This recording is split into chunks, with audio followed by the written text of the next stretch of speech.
food and fun systems.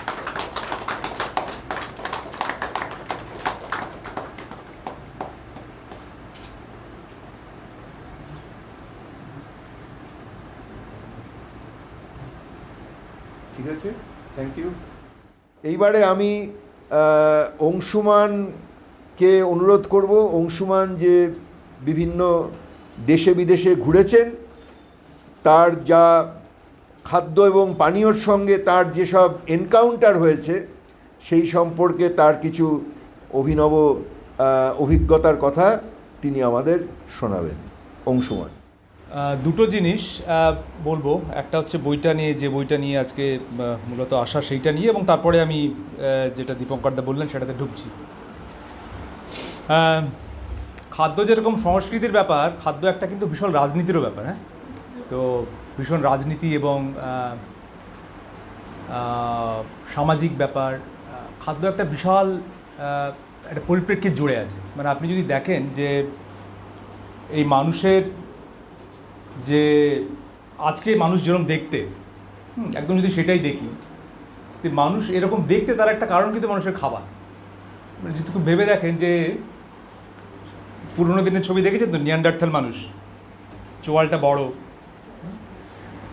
কারণ দাঁতকে বেশি জায়গা দিতে হবে, চিবোনোর জায়গা থাকতে হবে, সেই জন্য চোয়াল বড় ছিল, সেই জন্য অতটা স্পেস ছিল। এবং যখন ওই আগুন আবিষ্কার হলো, তারপর যখন খাবার নরম হয়ে এলো, তখন কিন্তু ধীরে ধীরে এই দাঁতের প্রয়োজনীয়তাটা কমে আসতে থাকলো। খাবার নরম হয়ে গেল, খাবার যখন সেদ্ধ করা হচ্ছে, রান্না করা হচ্ছে, খাবারের মধ্যে যে প্যাথোজেন সেগুলো মরে যাচ্ছে, ফলে মানুষের লংজিভিটি বাড়ছে।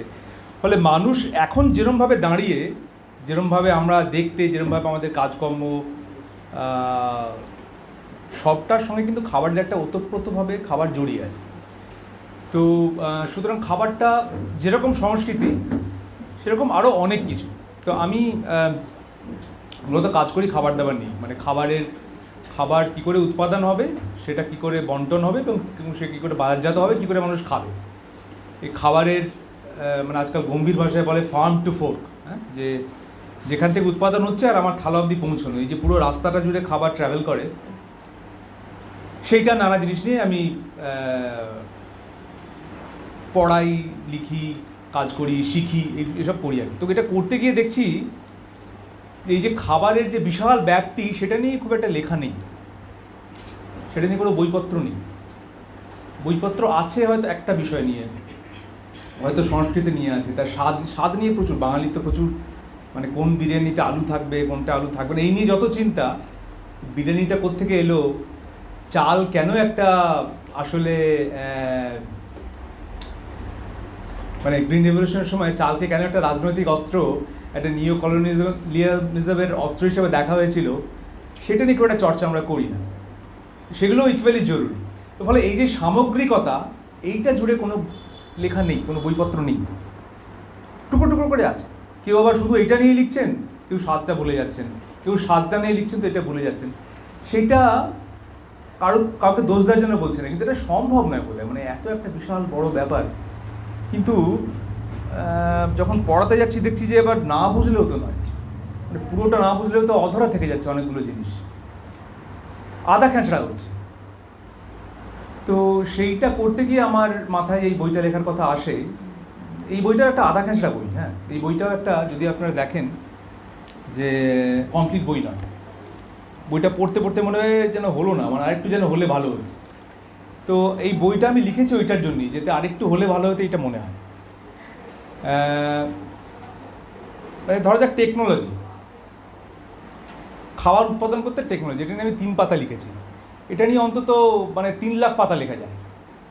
কিন্তু টেকনোলজির যে সমস্যাগুলো কি, সেটা চেষ্টা করেছি ছুঁয়ে যাওয়ার। ফলে এটা একটা ওভারভিউ বই, এবং মানে ক্লাস 8 থেকে যে কোনো বাচ্চা এটা পড়তে পারবেন। ইংরেজিতে লেখা, কিন্তু সবটাই ছবি দিয়ে আঁকা। একটু গ্রাফিক নভেল চলছে বাজারে, তো বাজারটা তো একটু দেখতে হবে। তো এটা গ্রাফিক বইয়ের মতো করে লেখা, বা এর মতো করে গ্রাফিক বইই এটা, এবং এই খাবারের সামগ্রিকতাটাকে ধরেছি এখানে। আপনারা পড়বেন বইটা, দেখবেন, হয়তো ভালো লাগবে। এবং এইখানে আমি চেষ্টা করছি রেফারেন্স দেওয়ারও, যে যদি কোনোটা পড়ে আপনার মনে হয় যে এটা আরও জানা দরকার, তাহলে কি পড়লে জানতে পারবেন, কোথায় গেলে জানতে পারবেন, কোন সাইটে ঘুরবেন, কোনটা ক্লিক করবেন কি না কী করবেন, সেইটার সূত্র এখানে বইয়ে চেষ্টা করেছি রাখা। আবার বলছি যে বিষয়টা এত বড় যে প্রায় কিছুই হয়নি, কিন্তু আমার মনে হচ্ছিল এটা শুরু করা দরকার কোথাও, যে বিষয়টাকে সামগ্রিকভাবে দেখা দরকার। কারণ খাবারের রাজনীতি বিষয়টা আমরা বারবার ভুলে যাই। খাবার দিয়ে সারা দেশকে কন্ট্রোল করা হচ্ছে, খাবার দিয়ে সারা পৃথিবীর রাজনীতিকে কন্ট্রোল করা হয়। এই যে এইড, ফুড এইড, সেটা দিয়ে সারা পৃথিবীর রাজনীতি কন্ট্রোল হচ্ছে। এটা যতক্ষণ আমরা ধরতে পারছি, আমরা উপরে থেকে যাব। তো সেই জন্য এই বইটা, যাই সেটা একটা কথা, সেটা আপনার সময় হলে যদি মানে শেষ অবধি থাকেন তাহলে সময় হলে বইটা নিয়ে দেখবেন। আর অ্যামাজনে পাওয়া যাবে শিগগিরই হয়তো, আর পৌষ্টিক লাইফে পাওয়া যাবে, এখানে পাওয়া যাবে, দে বুক স্টোরে পাওয়া যাবে, ধ্যানবিন্দুতে পাওয়া যাবে। এইটার সঙ্গে আসলে যেটা আমি পরে বলতে চাই সেটার একটা যোগাযোগ আছে। সেটা হচ্ছে যে অনেক সময় আমরা খাবার নিয়ে নাক শিট করি না। আচ্ছা, সাবির আলী বলে একজনকে পিটি মারা ছিল, জানেন তো? মনে আছে আপনাদের? হ্যাঁ, তো আজকের খবর কাগজ বলছে যে সাবির আলী যে খাবারটা খেয়েছে সেটা গরুর মাংস ছিল না। কিন্তু প্রশ্নটা হচ্ছে যে গরুর মাংস খেলেই কি পিটি মেরে ফেলা যায়? তো এই সমস্ত কিছু নিয়ে আমাদের খাবার সম্পর্কে নাক শিটকানোর প্রশ্নটা আসে। তো আমি চাকরি করতে করতে, চাকরি সূত্রে এবং অন্যান্য কাজের সূত্রে, নিজের পড়াশোনার সূত্রে প্রচুর দেশে আমায় ঘুরতে হয়েছে। এবং আমি গেলে একটু শহরে যাই না, আমি যেহেতু কাজটাই করি হচ্ছে কৃষকদের সঙ্গে, যারা খাবার উৎপাদন করছেন, যারা খাবার বয়ে নিয়ে আসছেন, যারা খাবার বানাচ্ছে তাদের সঙ্গে কাজ করি যেহেতু, ফলে আমি শহরে থাকার খুব একটা দুর্ভাগ্য আমার হয় না। সৌভাগ্য না বলে দুর্ভাগ্যই বললাম ইচ্ছা করে। তো আমার ঘোরাফেরা সবটাই হচ্ছে গ্রামে গ্রামে। এটা ঘুরতে গিয়ে নানা রকম খাবারের সম্মুখীন হতে হয়েছে আমার। আমি এবং অনেক ক্ষেত্রে যেটা দেখেছি যে আমার যে খাবারের হ্যাবিট সেটার সঙ্গে আমার ঠিক পছন্দ হচ্ছে না। কিন্তু পছন্দ হচ্ছে না বলেই কি আমি নাক শিখাবো? মানে সেইটা থেকে আমার একটা এই খাবার নিয়ে যে বিপদে পড়েছি সেইগুলো নিয়ে একটা লেখালেখির ইচ্ছা হয়। তো সেটা নিয়ে একটা লেখালেখি বহুদিন ধরে লিখেছি, এবং তার একটা বই আছে, সেই বইটা থেকে আমি কিছু অংশ আমি পড়বো। সেই বইটার নাম হচ্ছে ফুড ভেঞ্চার, মানে খাবার নিয়ে যে অ্যাডভেঞ্চার আমার হয়েছে সেটা নিয়ে লিখবো, এবং সেটা নিয়ে লিখেছি, এবং তার পরের ভাগগুলো এখন লিখছি, আরেকটা বইও হয়তো হবে। কিন্তু মাথায় রাখতে হবে যে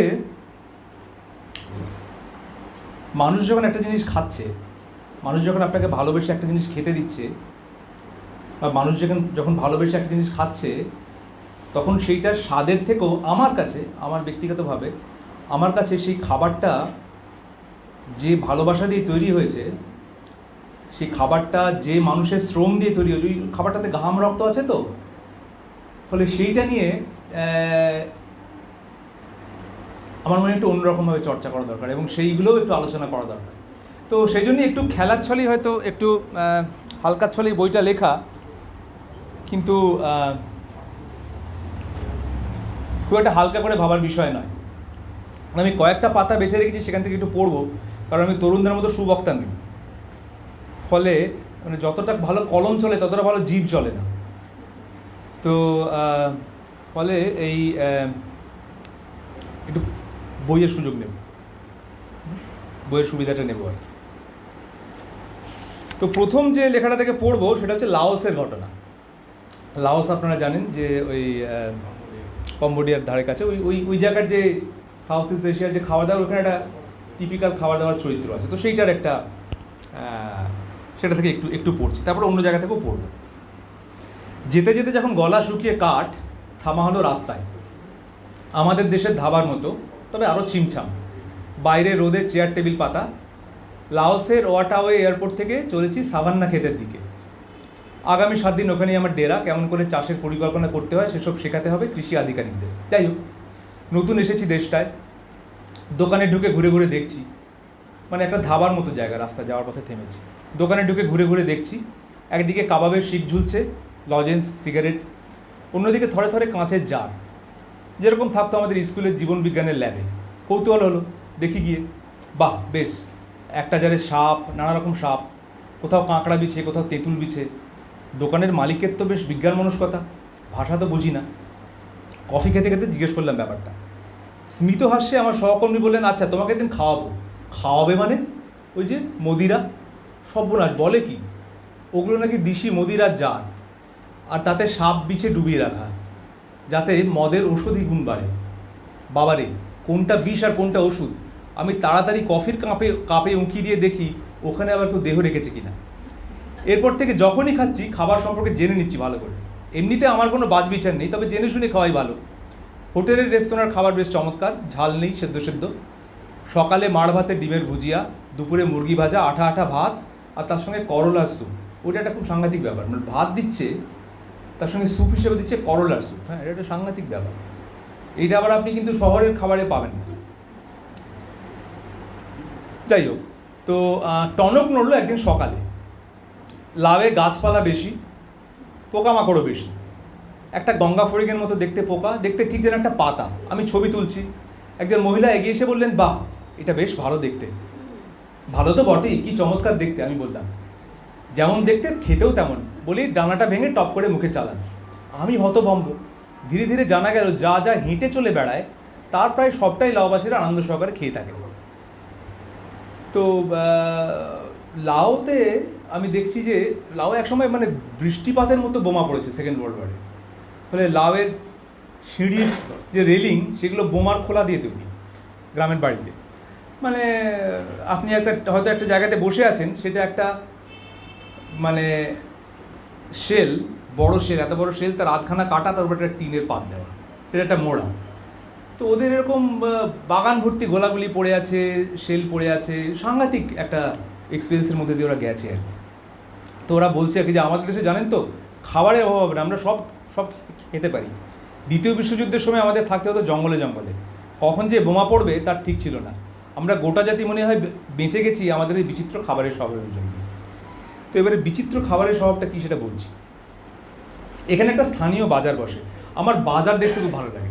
মানে স্থানীয় বাজার যখন যাই, যেখানেই যাই আমি চেষ্টা করি ঘুরে বাজারটাতে যাওয়ার। মানে ওই শহরের বাজারে কোনো মজা নেই, শপিং মলগুলো একটা জঘন্য জায়গা, ওখানে আমি যাই না এবং চেষ্টা করি না যাওয়ার, যেতে হয় না আমার।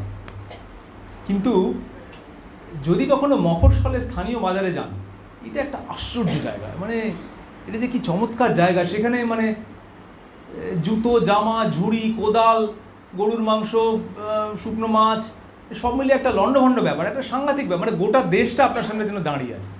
মানে এই এক্সপিরিয়েন্সটা কিন্তু একটা দেশি মেঠো বাজার ছাড়া এই জিনিস হবে না। কোথাও গেলে আপনি দেশকে খুঁজে পাবেন না যতক্ষণ আপনি সেই দেশটার বাজারে যাচ্ছেন, এবং সেটা হচ্ছে ওই মেঠো বাজার। তো সেই বাজারে কি হলো আমার দেখুন।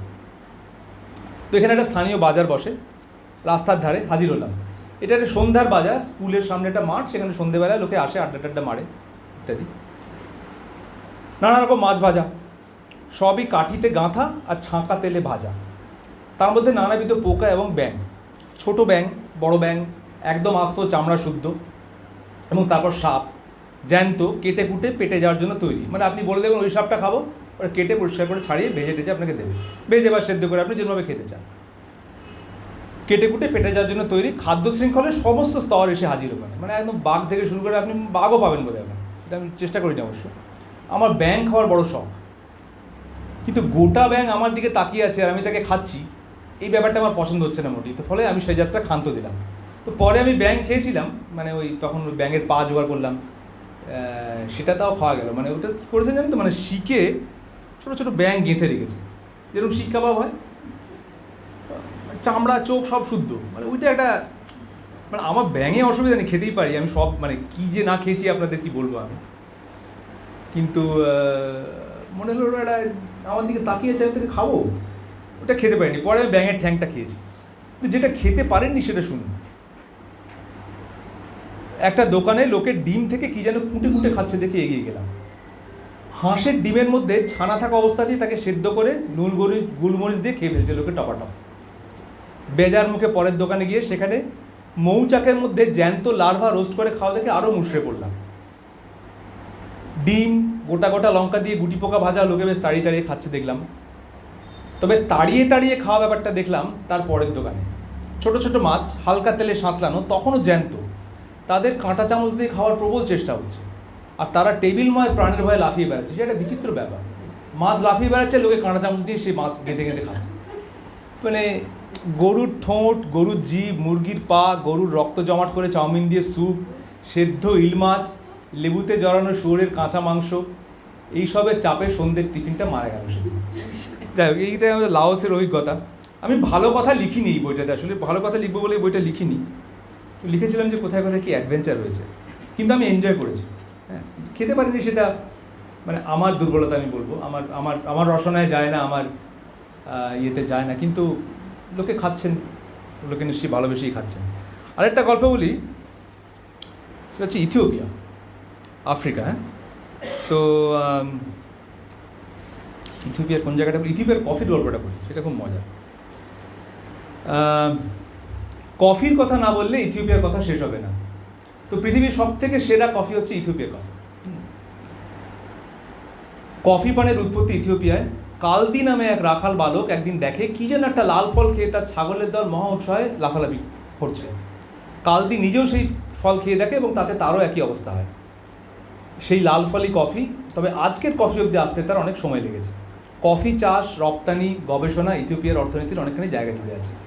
তবে এক আপ্যায়নে কফি নিয়ে যা হলো সে আর বলার নয়। জাপানে যেরকম চা পান সংস্কৃতির অঙ্গ, এখানে কফি।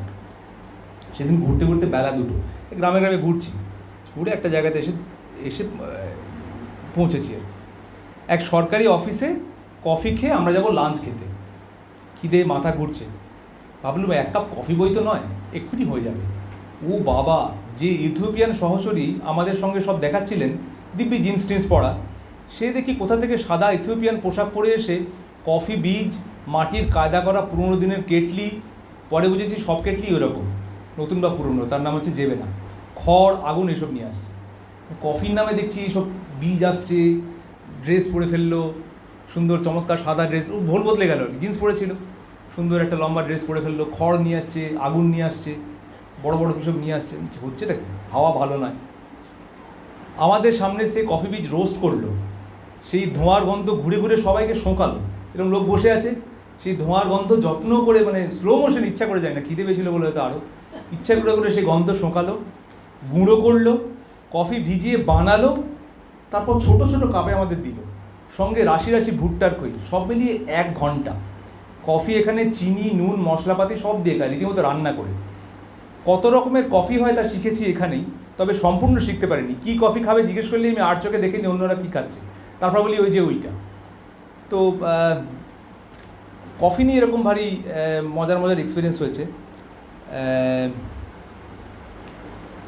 আরেকটা এক্সপিরিয়েন্স বলি, তবে একদম কাঁচা মাংস ফিরে এলো, কাঁচা মাংস এলো ফিরে আসার আগের দিন এক রেস্তোরাঁয়। ইথিওপিয়ানটা কাঁচা মাংস খায়, আর ওরা নাকি নিজেদের খুব সিংহের বংশধর বলে গর্ব করে, আমাদের ওদের পতাকাটাও সিংহ।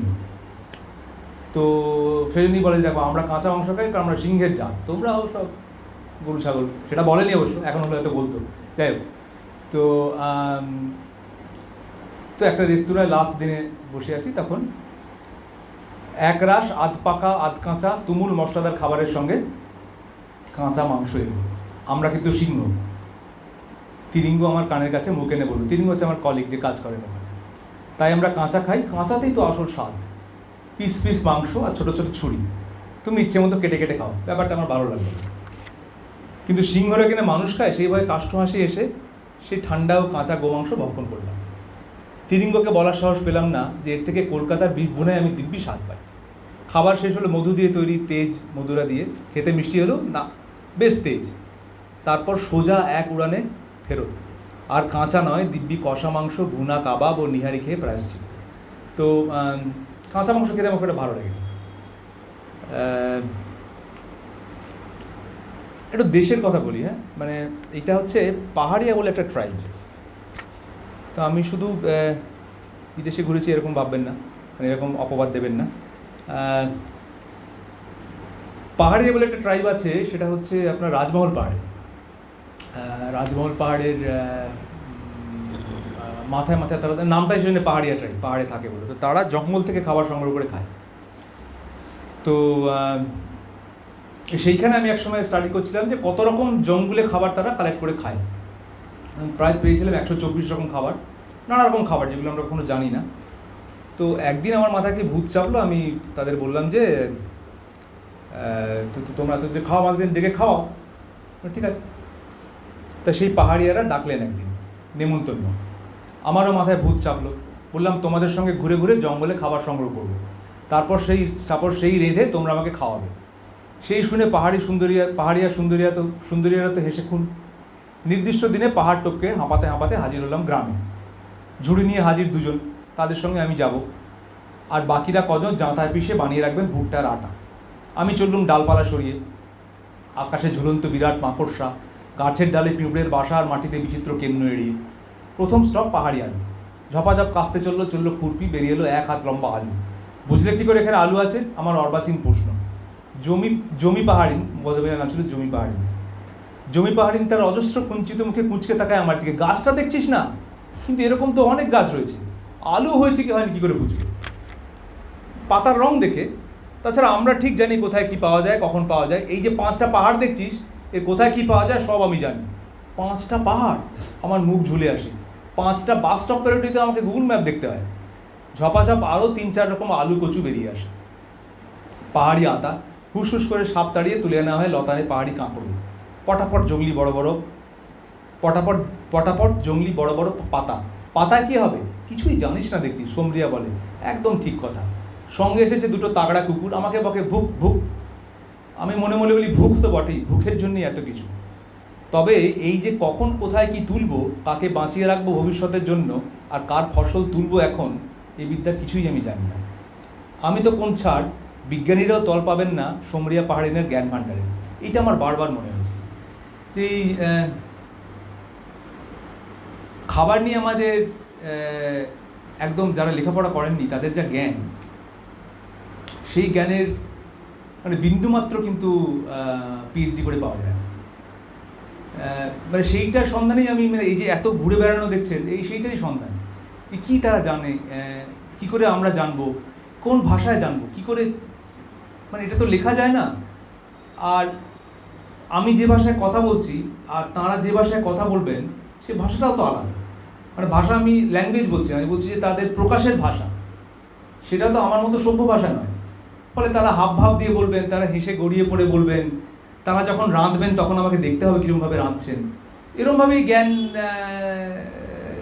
অর্জনের চেষ্টা করি আর কি। তো সমরিয়া পাহাড়িদের জ্ঞান ভাণ্ডারের মানে ওই একদিনে আমি কিছুই পাইনি প্রায়।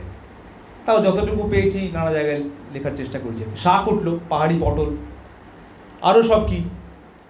এরপর নামতে থাকলাম পাহাড় থেকে। জমি পাহাড়িন হুই নিচের দিকে তাকিয়ে বললো, এবারে ঝর্ণায় যাব কাঁকড়া ধরতে। এতটা নামায় ওঠায় পেটের খিদে, যাকে বলে সারমেয় ভাষায় বলে ভুক, আর পায়ের ব্যথা, দুটোই বেশ জানান দিচ্ছে। আমি বেজার মুখে হাঁচড় পাঁচড় করে নামতে থাকলাম। খুব কঠিন ব্যাপার। মানে ওনাদের বয়স 60 বছর, আমার এটা আমি বলছি, এটা মানে আজ থেকে 15 বছর আগে, মানে তখন আমার বয়স ছিল 35-36, মানে আমি পেরে উঠছিলাম না তার সঙ্গে। তো আমি বেজার মুখে হাঁচড় পাঁচড় করে নামতে থাকলাম। আমার থেকে 20 বছরের বড় 2 মহিলা নামছেন তরতর করে, তার আগে 2 কুকুর। নামছি, কিন্তু ভাবছি এই পথে আবার উঠে আসতে হবে, পুরো স্বর্গারোহণ পর্ব। যাই হোক, ঝর্ণায় পাথর তুলে পাথরের তলা থেকে কাঁকড়া শিকার হলো। ছোটো ছোটো লাল কাঁকড়া। কী করে যে ধরলেন ওই অসম্ভব দ্রুতগামী জিদ্দের পাহাড় দেবতাই জানেন। এবার ফিরতে হবে। হাঁস যাত্রার বিবরণ দিয়ে নিজের অপমানের বোঝা আর বাড়াবো না। ফিরে এসে দেখি টকবক করে জল ফুটছে হাঁড়িতে। আলুরা ততক্ষণে ধোয়াটা হয়ে চলে গেল হাঁড়িতে। শাকসবজি ধুয়ে কাস্তে দিয়ে কুচি কুচি করে কাটা হলো, ভাজা হলো মহুয়ার তেলে। সেই গাছের পাতায় মুড়ে নুন লঙ্কা রসুন সহযোগে কাঁকড়া ঢুকে গেল আগুনে। আর ভুট্টার আটা সেদ্ধ করে মাখা হলো এক তাল। এইসবই হলো গান গাইতে গাইতে। আমার হাতের পাতার ঠোঙায় এলো পচাই, ভুট্টার তৈরি পাহাড়ি দেশি পানীয়। এরকম বললে বেশ কেতাদুরস্ত শোনায়, তবে কিনা আসলে তার দেশি মদ এবং অত্যন্ত বিটকেল খেতে। আমি এক চুমুক করে খাই আর হু করে তালে তালে ঘাড় নাড়ি, আহা যেন কতই উপভোগ করছি এরকম একটা ভাব। আর সব খাবার, মানে এরকম রোমান্টিকভাবে বলছি, মানে সব খাবার খেতে ভালো হবে এরকম না। মানে ওটা অতি অখাদ্য খেতে ছিল। ওটা আমার মানে অখাদ্য ইন দ্য সেন্স আমার জিভে অখাদ্য ছিল। মানে আমি খেতে পারছিলাম না, কিন্তু মানে খাবারকে অপমান করতে পারি না। ফলে যে যা দিয়েছে আমি কিন্তু হাসি মুখে খেয়েছি। ইঁদুর, সাপ, ব্যাং, ছুঁচো, ইঁদুর, বাদুড়, যা দিয়েছেন আজ অব্দি আমি সমস্ত খেয়ে ফেলেছি। না বলিনি একমাত্র ওই জ্যান্ত মাছ যেটা দৌড়ে বেড়াচ্ছিল ওইটা খেতে পারি। আর ওই ব্যাঙ যেটা তাকিয়েছিল। যাই হোক, খাবার এলো পাতায়, পাতার বাটিতে, কিন্তু নুন ঝাল মশলা একটু কমের দিকে। আমার শহুরে জীব সাদা সিধা সরল খাবার পেয়ে অবাক। ফের ওই সারমেয় ডেকে উঠল ভুক ভুক। আমি মনে মনে বললুম, ভুক তো বটেই, এর জন্যই সবাই দৌড়ে চলেছে, এ এক যন্ত্রণা বটে। আর দুটো ছোট ছোট লেখা পড়ি। এইটা লেখাটা হচ্ছে নিজের দেশ নিয়ে আবার। হ্যাঁ, আচ্ছা, একটা কি ইউরোপের একটু বদনাম না করলেই নয়। হ্যাঁ,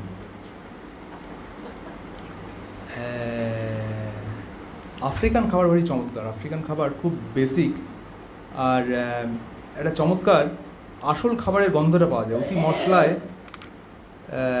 জারিত নয় আর কি। তো হ্যাঁ, ইউরোপটা একটু পড়ে।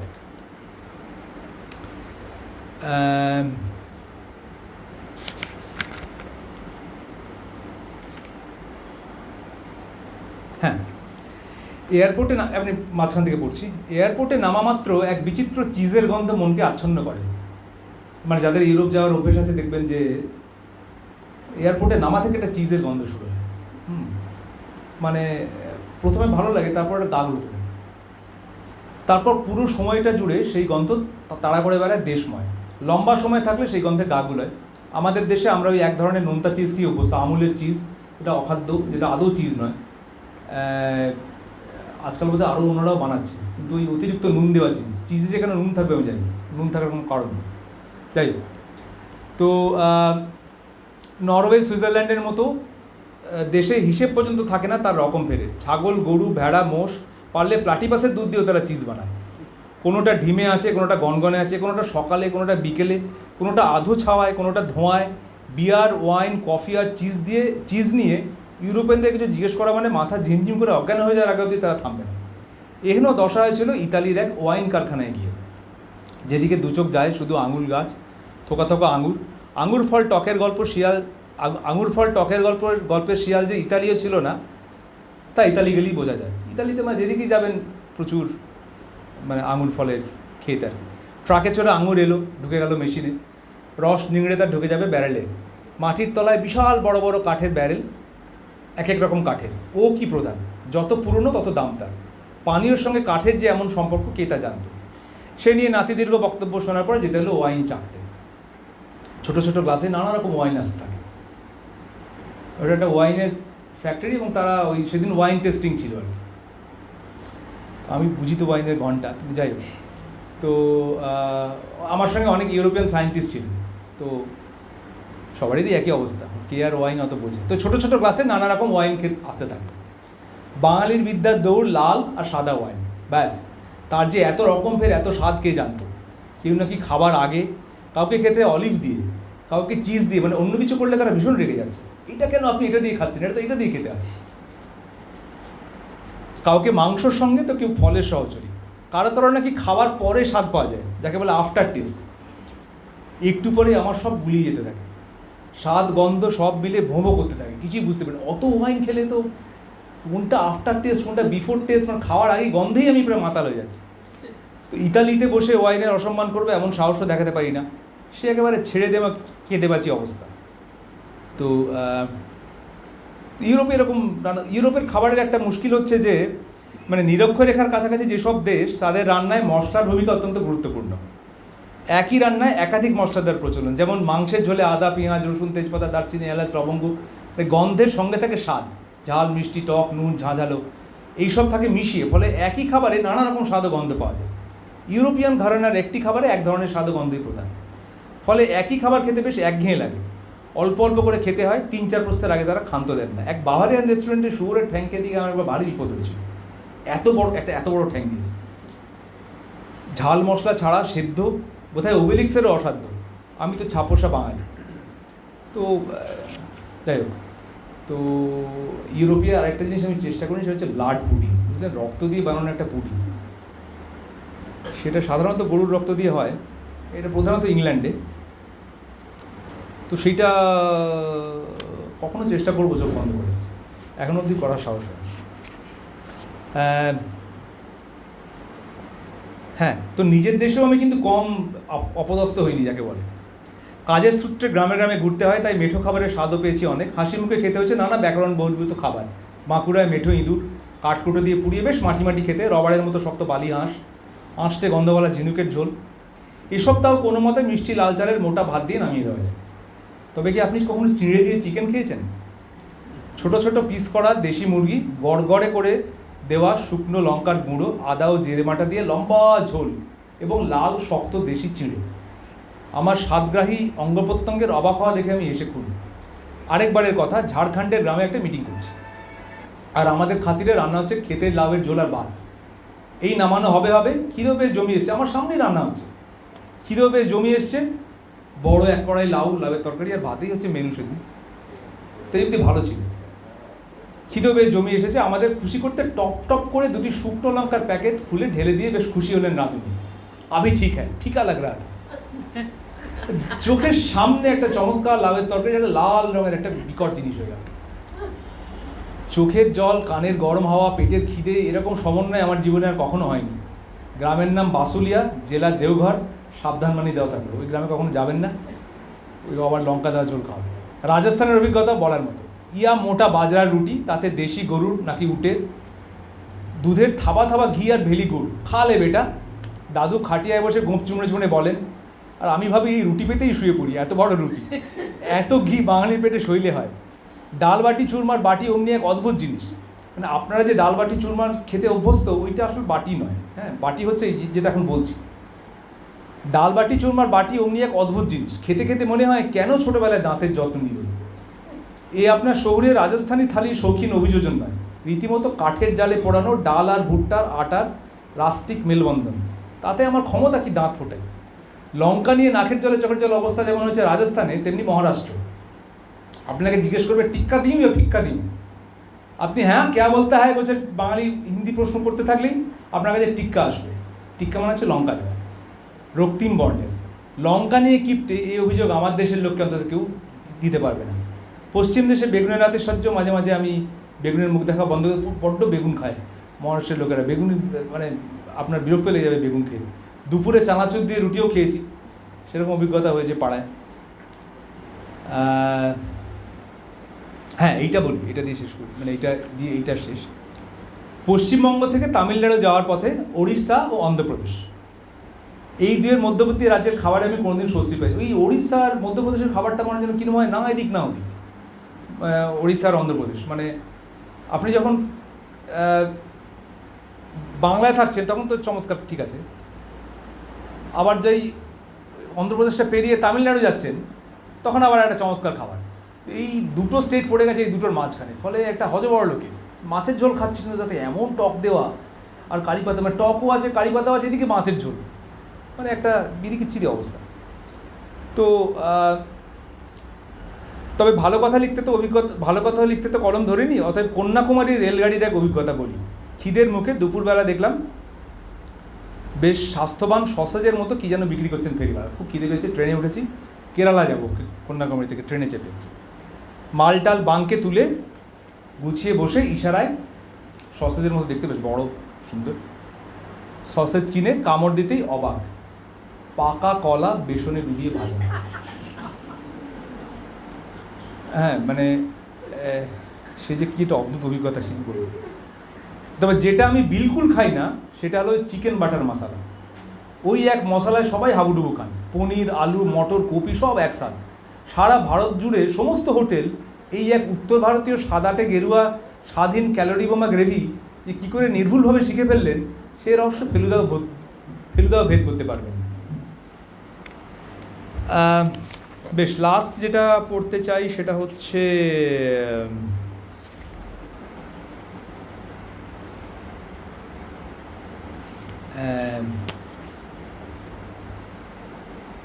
পিকনিক নিয়ে। পিকনিকের অভিজ্ঞতা আপনাদের সবারই আছে। তো আমি যখন প্রথম রান্না করা শুরু করি, মানে বাড়িতে যখন মানে মাই রান্না করতেন এবং আমি ওদিকে ঘেঁচতাম, তো এদিকে আমার কোনোদিনই কনফিডেন্সের অভাব ছিল না, মানে এখনও নেই।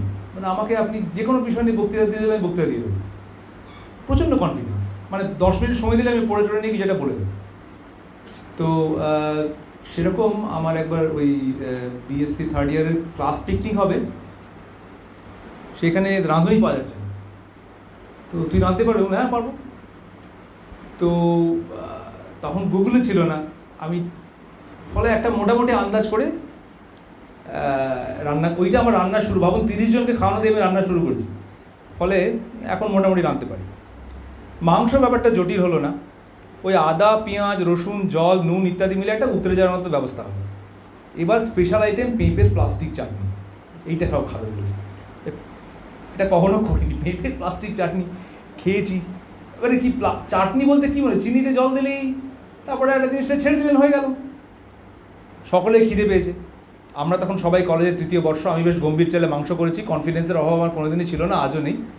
এবারে 1 কড়াই জল, তাতে চিনি দিয়ে ফুটিয়ে, চিনির রস যখন ঘন হয়ে আসবে পেঁপে দিয়ে সেদ্ধ, এই তো থিওরি। প্রথম ধাক্কা খেলাম যখন দেখা গেল যতই চিনি দিই, চিনির জল আর চিনির রস হয় না। সেই কড়াইয়ে জল পুকুরের মতো হয়ে আমাকে বিড়ম্বনায় ও লজ্জায় আত্মহত্যার আহ্বান জানাতে থাকে। কারণ সকলে ঘিরে ধরেছেন কড়াই, চিনি ফুটছে আর সকলের খিদে। কে যেন বলে এবার পেঁপে দিয়ে দে, পেঁপে জল টেনে দেবে, পেঁপের টুকরো ঝাঁপ দিল এবং সে চিনির সঙ্গে কোনো রকম সখ্যতার নির্দেশ না দেখিয়ে একলা একলা সিল মাছের মতো ভেসে বেড়াতে থাকে। শেষমেশ ওই ভাত মাংস ও চিনির দ্রবণে ভাসতে থাকা আধ কাঁচা পেঁপে দিয়েই ক্ষুধার্ত কিশোর কিশোরীদের বিদ্রোহ দমন হলো। বাড়ি ফিরতে মা জিজ্ঞেস করলেন কতটা জল দিয়েছিলি। আমার উত্তর শুনে তাঁর অবাক হওয়া দেখে আমি আর কথা বাড়াইনি। তো পিকনিকের অভিজ্ঞতা সকলেরই হয়েছে, তবে আমি যে জিনিসটাতে ভীষণ মাস্টারি করে ফেলেছিলাম সেটা হচ্ছে মাংস পোড়া। পিকনিক যে সবসময় বনভোজনই হতে হবে তার কোনো মানে নেই, নিছক ঘরভোজনও হতে পারে। বন্ধু বান্ধব মিলে একসঙ্গে হই হই করে রান্না করে খাওয়াই পিকনিক। এরকম এর বাড়ির ছাদে তার বাড়ির বারান্দায় পিকনিকের অভিজ্ঞতায় একটি সংযোজন মুরগি পোড়া। গোটা মুরগির পেট থেকে নাড়ি ভুড়ি বার করে নিয়ে সেটিকে পেঁয়াজ আদা রসুন দইয়ের রসে ডুবিয়ে রেখে পরে সেই আদা পেঁয়াজের চিবড়ে নুন টুন দিয়ে মেখে মুরগির পেটের মধ্যে ঢুকিয়ে তার দিয়ে সেলাই করে তাকে ঘুরিয়ে ঘুরিয়ে পোড়ানো। মুরগির ছাল থেকে যখন টুপটুপ করে চর্বিগুলো আগুনে পড়ে, আহা সে কি গন্ধ!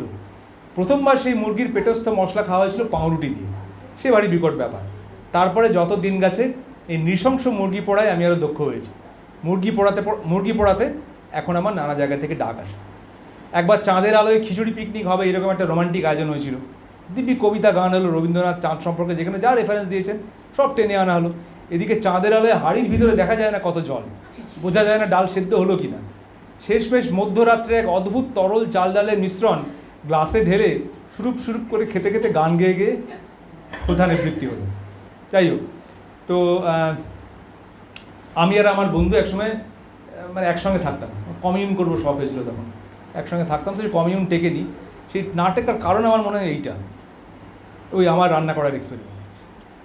বাজার থেকে কিনে আনলাম চিচিঙ্গা, তখন ওই সদ্য রান্না করা শিখছি আগে। বাজার থেকে কিনে আনলাম চিচিঙ্গা, ওটা সব থেকে সস্তা, কারণ পয়সা অনেক বেশি। পিস পিস করে কেটে দেওয়া হলো জলে, আবার সেই জল, আমার শিক্ষা হয় না। নুন পরিমাণ মতো, আমার ধারণা নাড়তে নাড়তে চিচিঙ্গা সেদ্ধ আর ভাজা হবে স্টেপ বাই স্টেপ। কিন্তু বাস্তবে দেখা গেল চিচিঙ্গা ভাজার বদলে ক্রমশ পায়েসের দিকে এগোচ্ছে। তখন মনে হলো যে একটু ডিম ভেঙে দিয়ে দেওয়া যায়, যেমন চাউমিনে দেওয়া হয়। অনেক কমিউনের মতো সেই কমিউনও টেকেনি। সেই বন্ধুর সঙ্গে যোগাযোগও ক্ষীণ, কতটা অন্য কারণে আর কতটা ডিম চিচিঙ্গার জন্য তা জানি। বেশ, এইটুকু মনে ছিল আপনাদের একটু পড়ে শুনে।